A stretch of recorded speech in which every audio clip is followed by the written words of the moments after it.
માંગરોળમાં નોળી નદીનું રૌદ્ર સ્વરૂપ. સોમનાથ પોરબંદર નેશનલ હાઈવે પરના હુસેનાબાદ પાસેના પુલનું 40 ફૂટનું ધોવાણ તંત્ર દ્વારા તાત્કાલિક કામગીરી હાથ ધરવામાં આવી. જૂનાગઢ જિલ્લાના માંગરોળ પંથકમાંથી આ ક્ષણના મોટા સમાચાર સામે આવ્યા છે. સતત 3 દિવસથી ધોધમાર વરસાદના કારણે નોળી નદીમાં ભારે ઘોડાપૂર આવ્યું છે. તેના પ્રચંડ પ્રવાહને કારણે સોમનાથ પોરબંદરને જોડતા નેશનલ હાઈવે નંબર 51 હુસેનાબાદ ગામ પાસેના પુલ પર અંદાજે 40 ફૂટ જેટલું મોટું ધોવાણ થયું છે. હાઈવેનો એક ભાગ સંપૂર્ણપણે ધસી પડતા આ માર્ગ વાહન વ્યવહાર માટે તાત્કાલિક અસરથી બંધ કરી દેવામાં આવ્યો છે. ઘટનાની જાણ થતાં પોલીસ અને પ્રશાસનની ટીમો સ્થળ પર પહોંચી ગઈ છે અને સુરક્ષાના ભાગરૂપે સમગ્ર વિસ્તારને કોર્ડન કરી દેવાયો છે. આ રસ્તાના સમારકામની કામગીરી યુદ્ધના ધોરણે કરવામાં આવી રહી છે. પ્રશાસને મુસાફરોને વૈકલ્પિક માર્ગોનો ઉપયોગ કરવાની અપીલ કરી છે.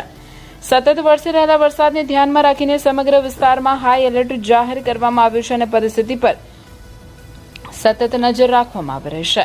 Bureau report Nitinbhai Parmar, Mangrol, Junagadh.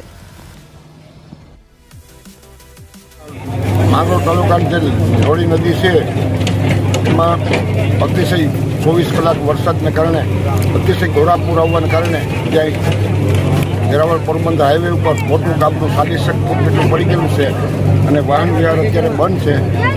તંત્રની કામગીરી અત્યારે પૂરજોશમાં ચાલુ છે અને ટૂંક સમયમાં રસ્તો ચાલુ થઈ જશે. જે નોળી નદીનો જે પુલ તૂટ્યો છે તેમાં સાલ વરસાદ પ્રતિ 40 ઇંચ વરસાદ પડતા ભારે વરસાદના કારણે જે પાણીનો આવરો હતો એ પાણી એકદમ એક સાથે વધી જતા જે નીચાણવાળો ભાગ હતો ત્યાંથી પાણી નીકળવાના કારણે 40 ફૂટનું ગાબડું પડેલું હોય.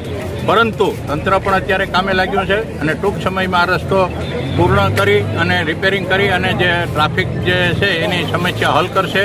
અને આ કુદરતી અને કૃત્રિમ નથી, આ કુદરતી આવરાના કારણે આવા બનાવો બનતા હોય અને વધારે વરસાદ પડતા આવું જે ઝાડા ઝાખરાઓ અને જે નારળીના થડો જે ફહાઈ જવાના કારણે પણ આ એક સાઈડ પાણીનો કારણે મોટી નુકસાની થતી હોય.